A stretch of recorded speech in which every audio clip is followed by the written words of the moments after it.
দুইটার সময় তওবা করে লাভ নাই। একটা হচ্ছে মৌতের যন্ত্রণা শুরু হয়ে গেলে, মৃত্যুর যন্ত্রণা শুরু হয়ে গেলে আগে পা থেকে শুরু হয়ে আস্তে আস্তে গলার দিকে আসে।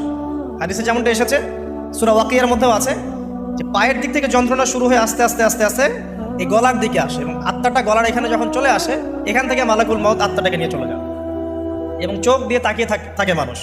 রুহটা চলে গেলে মানুষ চোখ দিয়ে তাকিয়ে থাকে, দেখবেন এই কারণে মৃত ব্যক্তি তাকিয়ে থাকে, চোখ খোলা থাকে।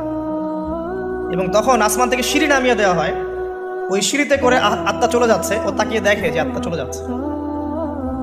এবং মানুষ মারা যাওয়ার পরে চোখ জীবিত থাকে অনেকক্ষণ।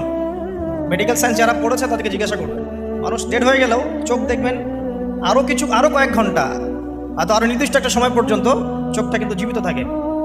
এই জন্যে চোখ বন্ধ করে দিতে হয়। যাই হোক, যেটা বলছিলাম যে মৌতের যন্ত্রণা শুরু হয়ে গেলে তওবা করে লাভ নাই, তওবার দরজা বন্ধ। আর পশ্চিম দিক থেকে সূর্য উঠে গেলে তওবা করে লাভ নাই, তওবার দরজা বন্ধ।